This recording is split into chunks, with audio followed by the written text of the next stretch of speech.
Un succès sans successeur est un échec. Mesdames et messieurs, bonjour, bienvenue dans cette grande émission. Nous recevons sur ce plateau le président Tendani Yannick. Il est président de la fondation qui porte d'ailleurs son nom. Et avec lui, nous allons essayer de parler de sa fondation, mais aussi de l'actualité du pays. Eh bien, l'actualité, vous savez, c'est bien dominé par la sortie du gouvernement, malgré que la guerre persiste. Est-ce que le gouvernement sera une solution? Tout à savoir dans cette grande émission. Docteur, bonjour et bienvenue. Bonjour. La santé, ça va? Oui, ça va, trop bien. Aussi la santé de la fondation. Ah oui, surtout là, et concernant la fondation, nous y travaillons vraiment. La santé, on évolue. Oh, déjà, vous êtes déjà à quel niveau? Bon, je dirais, depuis qu'on a débuté, déjà cette année, c'est notre 8e année. C'est notre 8e année, donc nous continuons à exister, à résister. C'est parce que totaliser 8 ans, c'est pas facile. Au début, on était seul avec quelques amis, quelques frères, et à la fois on grandissait, à la fois on avait de l'âge et tout, on comprenait la chose et on faisait bien la chose. Ce qui a fait que maintenant nous sommes vraiment dans l'actif et nous sommes en train de chercher à booster vraiment les choses. Et vous êtes fixé sur quoi d'ailleurs? Oui, déjà la fondation, c'est la fondation Dr Tendani, donc c'est une association sans but lucratif. Et la fondation Dr Tendani porte mon nom, docteur, je suis médecin de l'État congolais. Alors Et pourquoi seulement votre nom? Ah, c'est ça, c'est la question de tous les temps. Je vais revenir à la première question, mais pour le choix du nom, vous savez, bon, à un certain moment, j'étais un simple messier étudiant, et j'étais encore étudiant, et je faisais des stages et tout. Et je me disais que je devrais créer un réseau où il y avait de personnes de bienfaisance, des personnes cherchant à mieux faire les choses. Alors je me suis dit, une fois que je vais finir avec mes études, j'aurai un titre. Alors je devrais me servir de mon titre. Raison pour laquelle j'ai commencé avec la fondation Docteur. Et puis il fallait chercher un nom et tout. Je me suis dit, pourquoi ne pas faire en sorte qu'il y ait une marque de bienfaisance? Et cette marque de bienfaisance, d'ailleurs, on doit aussi inventer des choses. Donc, en quelque sorte, mon nom, c'est cette marque. Une manière de vendre votre nom? Ben, pas vraiment vendre mon nom, mais vendre à toute une génération. Déjà, les générations qui vont venir, ils vont se dire qu'il y avait aussi, où il y a une fondation Dr Tendani, qui est spécialement spécialiste dans tel domaine. Donc, nous disons, la fondation Dr Tendani, ou soit le Dr Tendani, c'est un jeune, c'est un homme, c'est un médecin qui a passé tout son temps à aider les autres, ceux-là qui souffraient, à vendre son ministère de médecine pour le bien de tout un chacun. En quelque sorte, c'était ça. Et revenons sur la deuxième question. Et la deuxième question, c'était déjà les objectifs. Hein. Ouais, les objectifs. Oui. Déjà, nous nous sommes dit, et nous devrons créer une structure où il y aura vraiment des personnes rassembler pour agir dans plusieurs domaines. Alors, la fondation Dr Tendani, c'est une structure multisectorielle. C'est une ASBEL multisectorielle. Nous sommes dans 3 domaines précisément. Nous sommes dans le social, nous sommes dans la santé et nous sommes dans l'éducation. Donc ce sont nos 3 domaines principaux. Et aussi, on peut dire que vous êtes satisfait déjà à 8 ans déjà. Est-ce que c'est bon? Bon, dire que nous sommes satisfaits, ce n'est pas vraiment la réponse qu'il faut donner.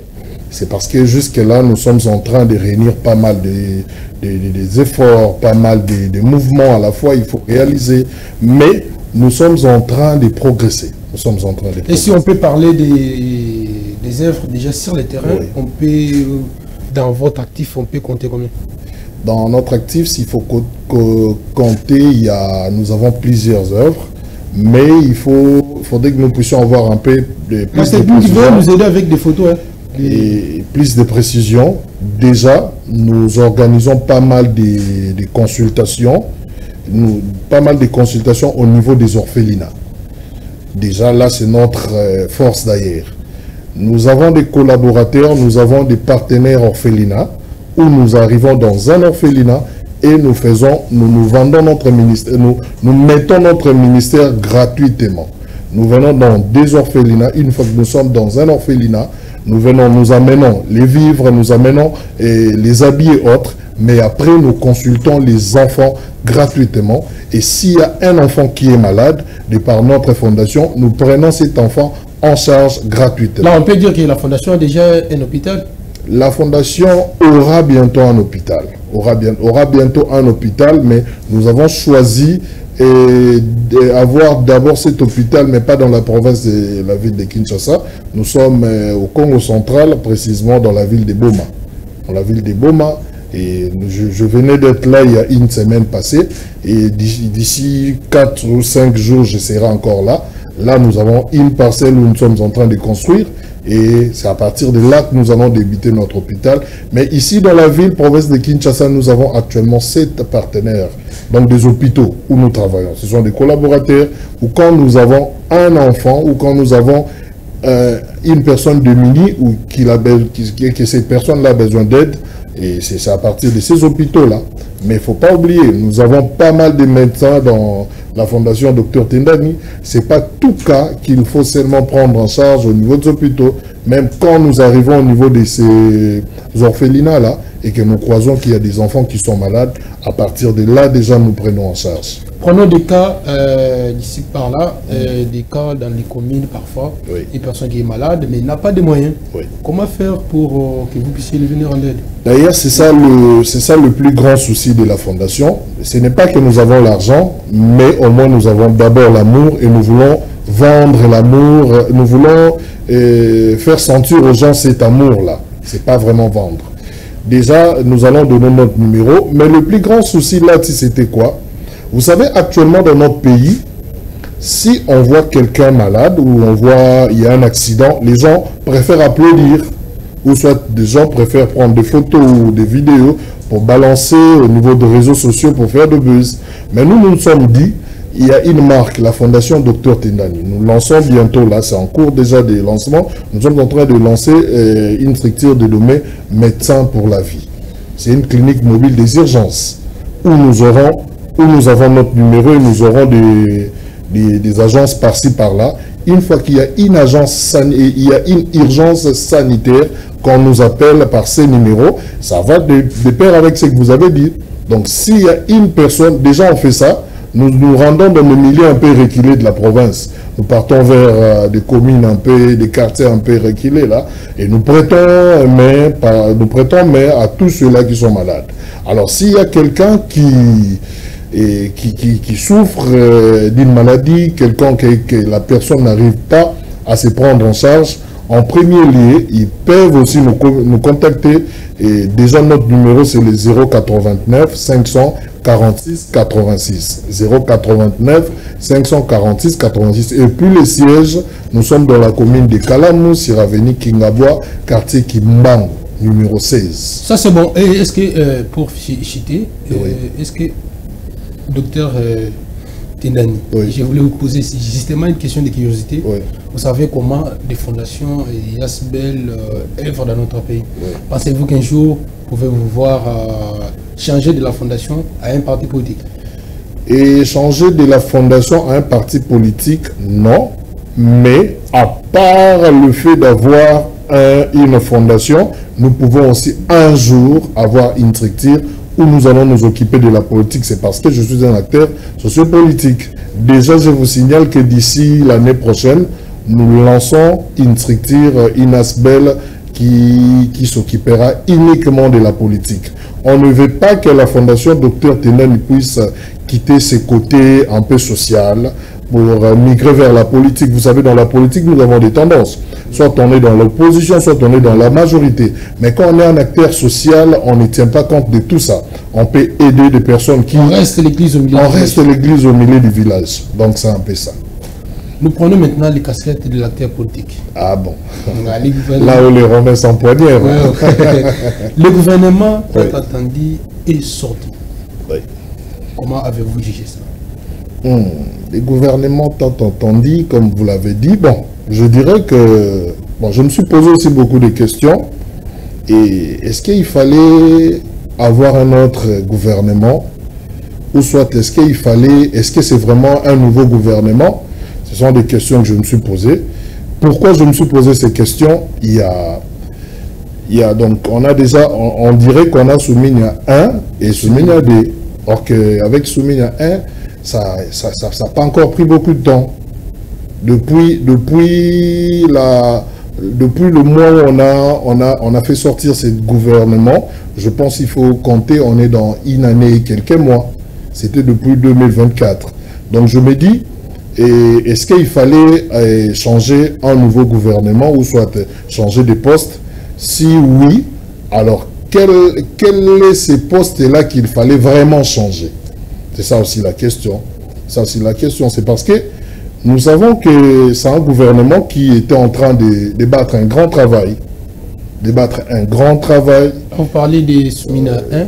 Oui, des Soumina 1. Ils étaient en train de débattre un grand travail. Déjà, il y avait la rébellion, les guerres et tout à côté de l'Est. Alors, nous sommes ces acteurs-là qui nous faisons des analyses. Je ne suis ni de l'opposition ni de la majorité, mais au moins je suis de la classe de ceux-là qui applaudissent quand il faut applaudir. Je me suis dit, c'est un gouvernement qui... Là, vous êtes dans les camps de la patrie. Je suis... Bon, là, il faut définir aussi les contextes. Hein. Je suis dans le peuple. Je suis dans le peuple. Je reste patriote. Déjà, il y avait la rébellion, il y a les guerres, il y a la guerre. Alors, ces gouvernements étaient en train déjà de signer des accords, chercher à sorte qu'il y ait paix et tout. Et ils ont même signé l'accord. Mais du coup, ils n'ont pas encore fini. Ce qu'ils ont débuté. Et il fallait changer des acteurs.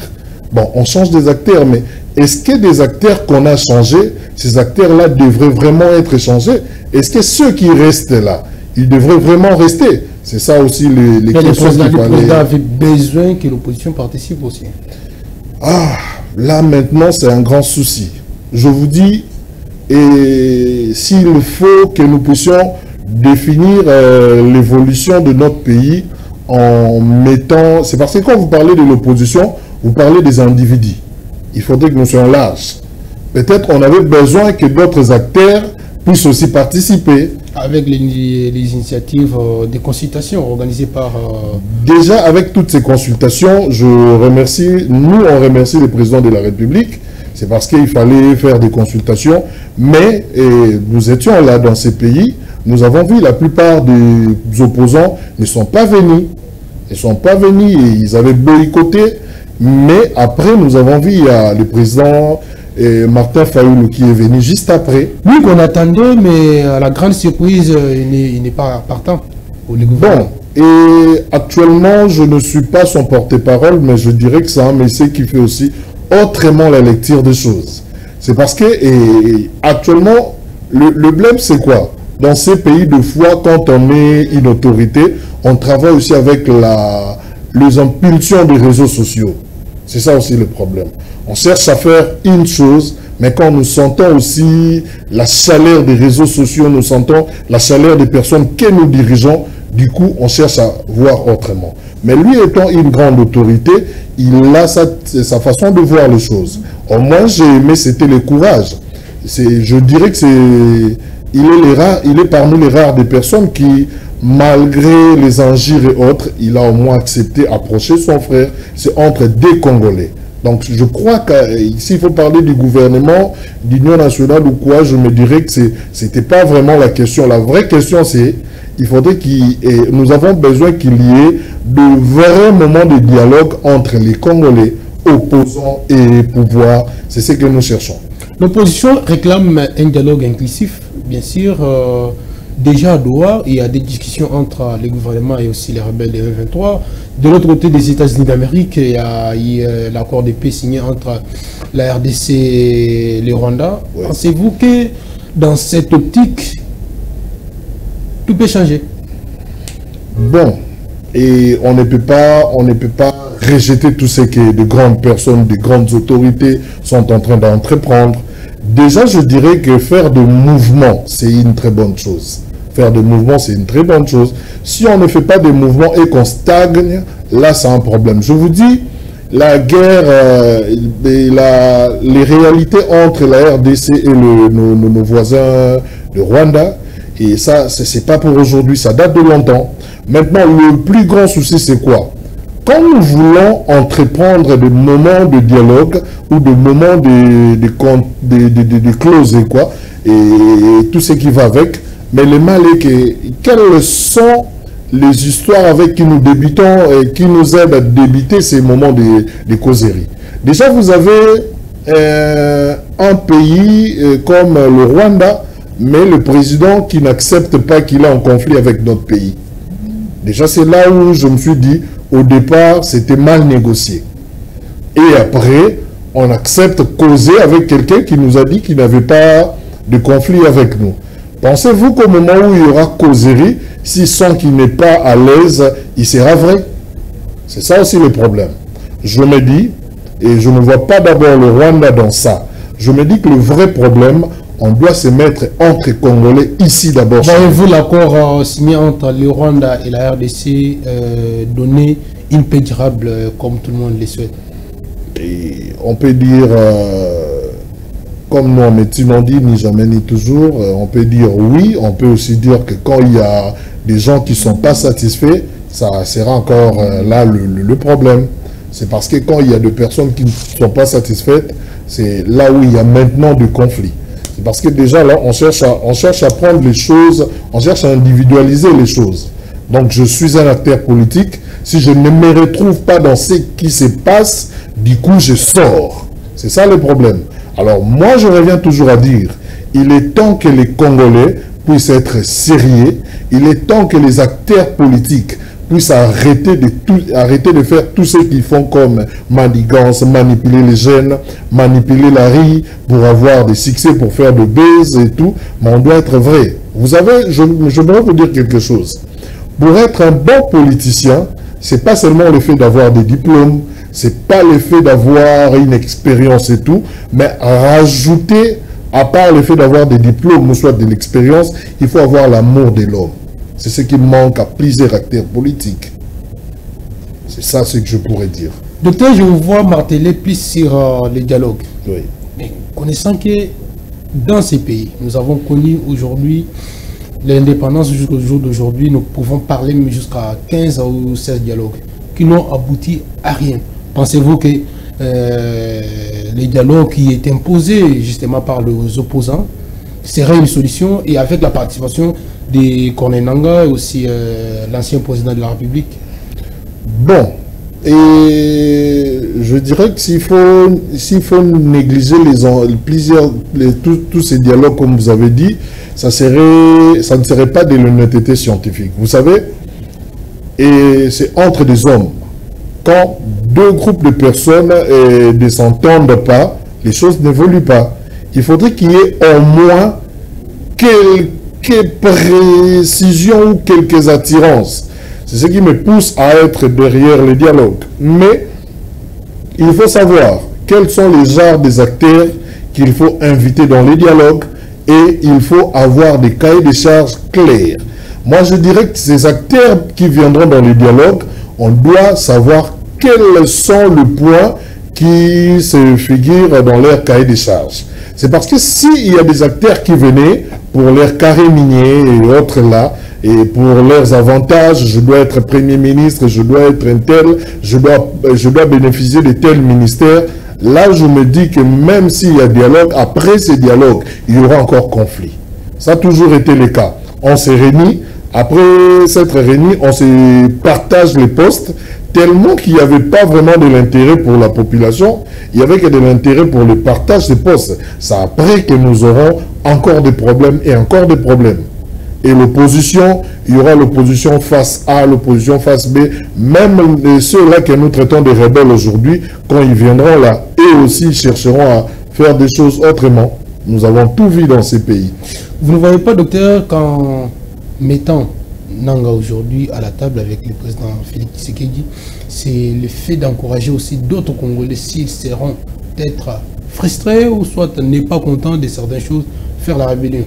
Bon, je ne parlerai pas, j'aime pas parler des individus, et je ne parlerai pas de monsieur Nanga, personnellement je ne les connais pas, mais au moins comme nous l'avons connu nous tous à la télé et tout, et je dirais que quand nous signons déjà des accords, vous voyez, c'est là où il y a déjà... Parce que vous intervenez et vous parlez plus sur les dialogues, un dialogue qui est demandé justement pour parler avec les rebelles et aussi l'opposition non armée. Bon, je me répète encore. Je demanderai aux Congolais de se mettre ensemble et discuter. Si se mettre ensemble avec ceux-là qui se sont fâchés pour trouver la paix, je suis pour. Vous savez maintenant, là, nos frères qui sont à Goma et à Bukavu, combien ils sont en train de souffrir. Nous sommes à Kinshasa. D'ailleurs, à Kinshasa encore, c'est grave. Actuellement, il y a des criminels presque partout. J'étais au Congo central, c'est encore plus grave. Il y a des crimes partout. Maintenant, imagine, ici, il n'y a pas de rebelles. Mais nous vivons ça. Maintenant, imaginez là où il y a des rebelles, combien ou comment nos frères sont en train de vivre. Je me dis, et comme a dit le président Mobutu, s'il faut faire même des pactes avec le diable, je me dis, s'il faut aller plus loin pour trouver la paix, nous pouvons approcher tout le monde. C'est pas dans le sens de, c'est pas dans le sens de pousser, mais c'est pas dans le sens de pousser d'autres Congolais à aller dans la rébellion, mais c'est dans le sens d'être lucide et cohérent. Nous voulons, si nous voulons faire la guerre, on fait la guerre. Si nous voulons faire des accords de paix, il faut faire des dialogues. Je suis précis. Soit on fait la guerre, on ne négocie pas, soit on a eu à faire l'accord de paix, et après avoir fait l'accord de paix, nous voulons maintenant collaborer entre nous. Ça serait important. Mais le mal serré, je me répète encore, au moment où nous serons dans des causeries, dialogues et tout, les cahiers de charges de chaque partie, c'est ça le problème. On peut être rebelle, oui, on vient, on cherche à négocier, mais on a un cahier de charges qui n'arrange pas les pays ou le pouvoir en place. Et là, il ne faut pas venir. Docteur, est-ce que êtes-vous satisfait de la gestion de la chose publique aujourd'hui? Waouh, vraiment, une très bonne question. Je dirais, bon, déjà d'emblée, je suis un acteur politique. Alors, quand il faut faire une analyse politique, il faut avoir, vraiment des éléments de base. Déjà, dans l'ensemble, s'il faut évaluer le gouvernement actuel, vous parlez du gouvernement, vous parlez soit dans l'ensemble. D'une manière générale. Donc, on englobe et l'exercice du président de la République et tout ce qui va avec. Bon, s'il faut évaluer, nous sommes en plein mandat. Je dirais qu'il y a quelques avancées. Il y a quelques avancées. Il faut pas nier de bonnes choses qui ont été faites ou qui sont en train d'être faites ou quoi. Il faut pas nier. Mais au moins, il y a de grandes choses qui restent. Vous savez, je vous dis, actuellement, dans notre pays, il y a le chômage qui est en train de battre son plein. Les embouteillages, n'en parlons pas. Nous venons de voir en Angola, il y a eu vraiment ce relèvement de la population. C'est à cause de transport. Mais ici chez nous, ce n'est pas le cas. Ici chez nous, nous vivons de hausse de prix presque chaque jour. Et nous vivons des embouteillages, nous vivons le chômage. C'est devenu un attitude. D'ailleurs, c'est devenu une vie même. C'est devenu une vie. Je dirais que le gouvernement actuel sous Minodé, ainsi que le président de la République, il reste encore 2 ou 3 ans comme ça. Et il y a encore beaucoup à faire. Il y a encore beaucoup à faire. Je vous dis, dans mon ministère à moi, nous venons de gréver. Nous venons de gréver il y a quelques temps passés et nous sommes en pourparlers avec les dirigeants. Mais on s'est déjà dit... Le ministre a été reconduit encore. Bon, déjà dans notre ministère, il y a beaucoup de choses à la fois. Monsieur le ministre, si vous nous écoutez, nous avons vraiment besoin de votre votre façon de faire. Nous avons besoin de votre main encore. Nous avons besoin de cette main. Notre secteur est vraiment rejeté. Nous avons un ministre, c'est un père pour nous. Vous savez, il y a des médecins qui quittent le pays pour aller habiter en Europe. Pour devenir peut-être quelqu'un qui nettoie les avenirs. Il accepte de vivre ces conditions-là, c'est parce qu'ici, les salaires et la prime d'un médecin ne dépassent même pas 1000 $. Je vous dis. Déjà, s'il faut payer les loyers, s'il faut faire tout. Et quand vous allez auprès de ceux-là qui doivent parler au nom de médecins, on ne sent pas ça. Donc, je me dis, monsieur le ministre, vous êtes reconduit, on vous applaudit, mais on s'est dit, et tout ce que vous n'avez pas pu faire avant, essayez un peu de faire cette fois-ci. Nous ne voulons pas trop attaquer, ce sont de personnes qui viennent nouvellement d'être reconduites. Nous devons leur faire voir au moins nos soucis. Vous savez, il y a 2 mois passés, nous avons perdu un confrère médecin, docteur David Kinvo, non paix à son âme. Il est mort. Pourquoi? Il revenait d'un sit-in à cause des salaires et primes. Au moment où il faisait les pieds, déjà un médecin qui n'est pas véhiculé, il fait les pieds, il arrive au niveau de Triomphal, il se rencontre avec des Koulouna, et au moment où on était en train de les brutaliser, il a voulu s'échapper, il a été écrasé par un gros véhicule qui n'a jamais été identifié. Donc c'est un médecin qui cherchait l'argent pour lui et pour les autres. Imaginez un peu les cas. Donc c'est un ministère, c'est seulement un exemple. Il y a plusieurs temps des exemples, s'il faut aller par-ci, par-là. Quand nous parlons de médecins, il y a une question qui me revient dans la tête. Oui. Nous parlons de la gestion de la chose publique. Oui. On a comme l'impression à chaque moment où il y a des autorités de notre pays, s'il souffre, même son enfant, il doit l'évacuer à l'étranger pour des soins médicaux. Qu'est-ce qui manque dans notre pays?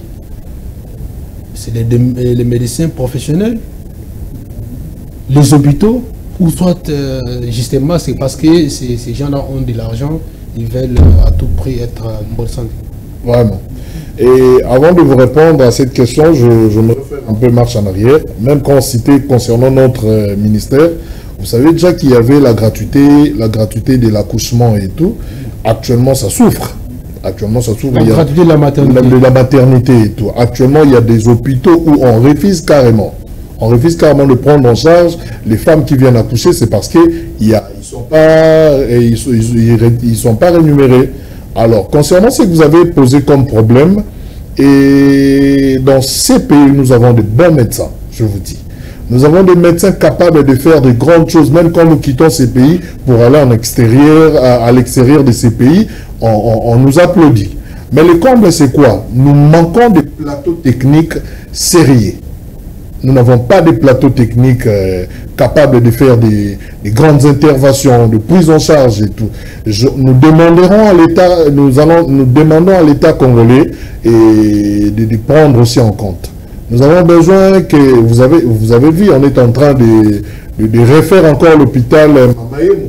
On est en train de refaire l'hôpital Mamaïmo aussi. Ça serait le cas pour plusieurs hôpitaux. Nous avons besoin qu'il y ait des plateaux techniques costauds, des hôpitaux capables de recevoir et de prendre en charge. C'est juste une question de plateau technique. Je vous dis, si aujourd'hui ce ministre accepte de sortir du pays pour le soin, c'est pas qu'il n'y a pas de médecin capable de les prendre en charge. Mais attendez, si je dois vous traiter, vous faites la fièvre, je dois vous traiter avec le paracétamol.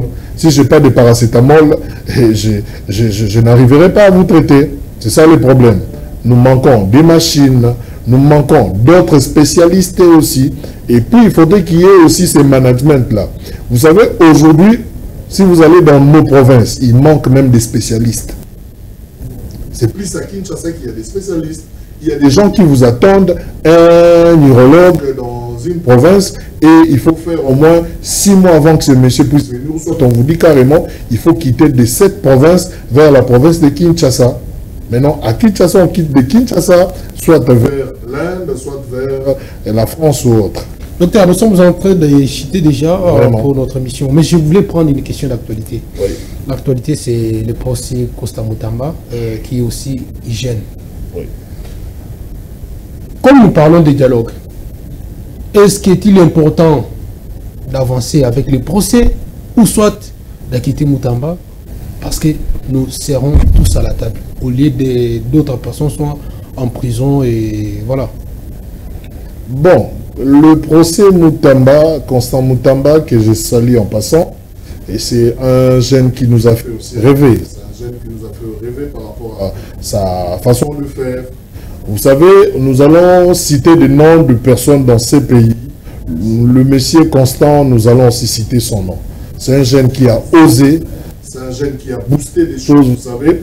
Si vous voulez connaître ce qu'il a fait, et il faut avoir des problèmes au niveau de la justice et vous allez comprendre qu'il a changé des choses.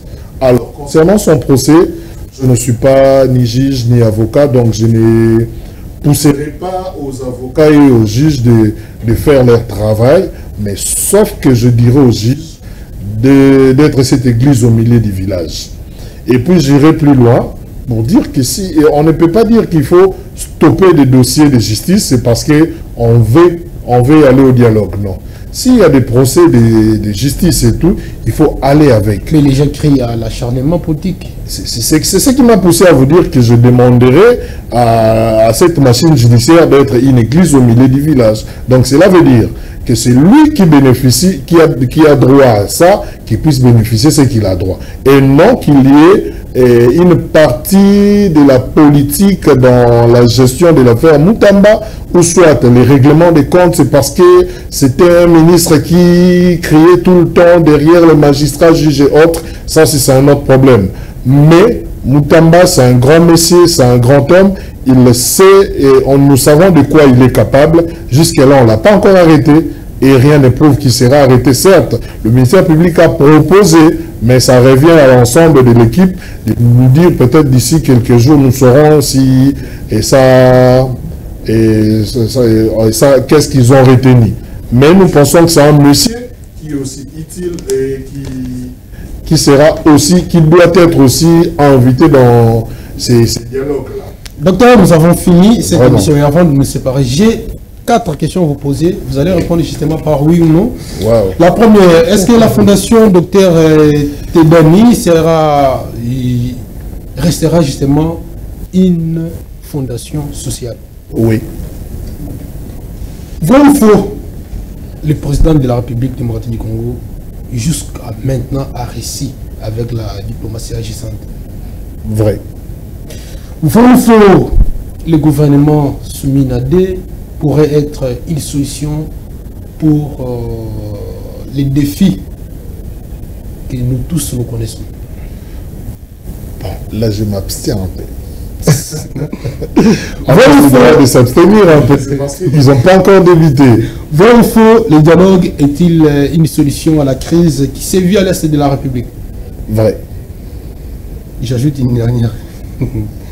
Constant Moutamba, un acharnement politique ou un procès vrai? Je dirais les deux à la fois. Merci, vous nous avez suivis partout. C'est parti que nous mettons fin à cette émission. Au moins, si vous avez un mot à dire. Ah oui, s'il faut dire un mot, je demanderai plus à la jeunesse. Je demanderai plus à la jeunesse congolaise d'être lucide et cohérente. Vous savez, les politiques sont en train de nous utiliser de la même façon dont nous nous comportons. Actuellement, quand vous prenez un poste et que vous donnez ça à un jeune, ce sont les jeunes qui vont commencer à attaquer ces jeunes qui viennent d'obtenir son pouvoir. Tel est le cas de notre fameux ministre de la Jeunesse, et Madame Grace Coutinho. C'est une jeune dame qui vient de prendre le pouvoir, et ce sont des jeunes même qui attaquent ces jeunes. Je me dis qu'à la fois nous cherchons une chose et son contraire. Donc soutenons les jeunes, soutenons-nous, soyons prêts à mieux faire les choses et ayons confiance en nous-mêmes. C'est ce qui est important. C'est ainsi que achève notre émission d'aujourd'hui. Retournons très prochainement avec le même plaisir. Ciao.